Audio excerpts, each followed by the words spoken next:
Bonjour, nous allons vous présenter notre magazine Existentia.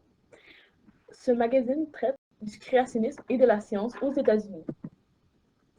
Premièrement, comme vous le savez sûrement, Donald Trump a été élu président des États-Unis. Et il a reçu la majorité de ses votes de la région s'appelant la Bill Belt. C'est une région géographique dont la population est très créationniste. Donc, cette zone inclut le Tennessee, qui jusqu'en 1968 interdisait tout enseignement qui ne cadrait pas avec les enseignements de la Bible. Par exemple, elle interdisait la théorie de l'évolution des espèces de Darwin, qui contredit la Genèse. Et en 1925, il y a même eu un procès contre un enseignant qui a osé enseigner la théorie de l'évolution des espèces, Thomas Jonescu, et ça a vraiment soulevé des frictions entre les évolutionnistes et les enseignants. Aussi, le vice-président des États-Unis est aussi un créationniste. Donc, il est d'avis que Dieu a créé le ciel, la terre et surtout les hommes. Et c'est son vote qui a fait en sorte que la ministre de l'Éducation, Betsy DeVos, a été élue. Cela laisse plusieurs perplexes quant à la compétence du gouvernement Trump en matière d'éducation, puisqu'ils ne reconnaissent pas vraiment la pensée scientifique. En février dernier, des étranges ouvrages ont été glissés dans les boîtes aux lettres à Genève par trois hommes qui ont croient être adeptes d'un créationniste musulman. Ce dernier dénonce fermement la théorie de l'évolution des espèces et critique les trois religions abrahamiques tout en contradictant sa propre religion. Et le 1er février, le président des États-Unis, Donald Trump, a mis en charge un président de collège pour réformer le système d'éducation. Cependant, ce président, Jerry Falwell Jr., est aussi un homme créationniste. Et ses manuels ont l'air de ce que vous pouvez voir. Donc, ils sont très axés sur la religion chrétienne.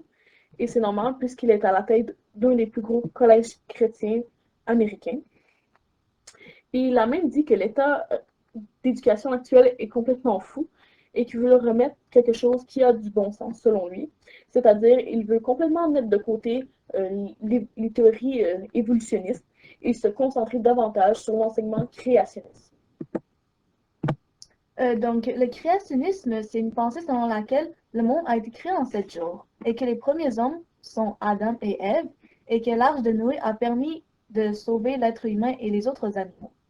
Alors que la science, c'est une pensée selon laquelle des cellules sont développées au fil du temps en passant par de différents animaux, dont le singe, pour en former l'être humain, et cela, c'est l'évolution des espèces de Darwin. Donc, les faits de conflit, donc les faits historiques. Donc, le créationnisme et la science ont toujours été en conflit face à la création du monde.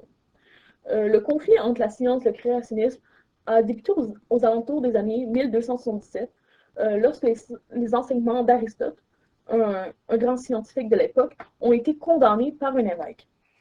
Et ça, c'est le premier événement de plusieurs, euh, dont la condamnation de Galilée en 1533 et la condamnation des enseignements de Charles Darwin en 1859, qui vont entraîner le conflit entre les deux pensées, la pensée créationniste et la pensée scientifique. Il y a eu de nombreux affrontements politiques aux États-Unis concernant le créationnisme, dont les procès de 1982 et 2005 ressemblant à celle de John Scoops. Et aussi une loi a été relevée en 1968 sur l'interdiction de l'enseignement de la science. Actuellement, plus de la moitié de la population américaine croit à l'évolution des espèces, mais il y a toujours près de 30% créationnistes. Donc, les personnages importants du conflit. Nous avons Betsy DeVos, qui a été nominée par le gouvernement Trump pour devenir la secrétaire d'éducation des États-Unis. Tout récemment, elle disait qu'elle supportait des sciences qui permettaient aux étudiants d'exercer une pensée critique.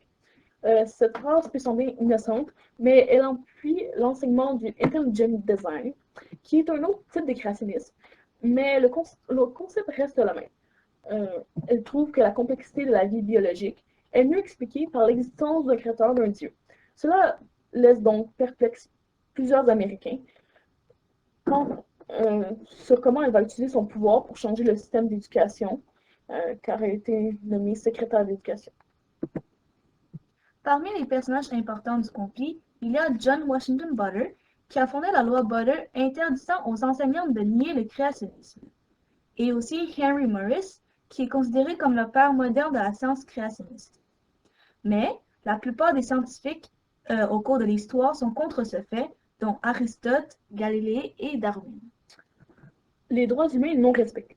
Donc, le but de ce rapport n'est pas de mettre en garde à passer une croyance comme étant une science. Cependant, dans ce conflit, le droit à la liberté de croyance est souvent bafoué car les créationnistes ont tendance à rejeter la démarche scientifique et vice-versa. Le créationnisme et l'évolutionnisme sont contradictoires car l'idéologie de la jeune Terre des créationnistes estime que l'âge de la Terre est d'environ 6 000 ans, alors que la notion scientifique indique que la Terre est âgée d'environ 4,5 milliards d'années.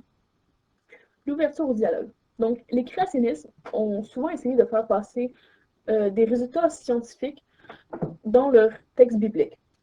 Donc, par exemple, ils vont essayer de dire que la Terre tourne sur elle-même et que ce sont eux qui l'ont découvert. Cependant, ils font les modifications suite aux découvertes scientifiques modernes. Donc, on peut essayer de voir qu'ils essaient de s'ouvrir davantage à la pensée scientifique en adoptant les théories scientifiques modernes à leur texte. Donc, il existe donc un créationnisme scientifique qui combat la science tout en faisant promotion littérale de la genèse biblique. Cela permettrait une ouverture au dialogue, car la religion reconnaît certaines théories de la science. Il faudrait que la science fasse de même. Et comme le dit Albert Einstein, la science sans religion est boiteuse et la religion sans science est aveugle. Merci.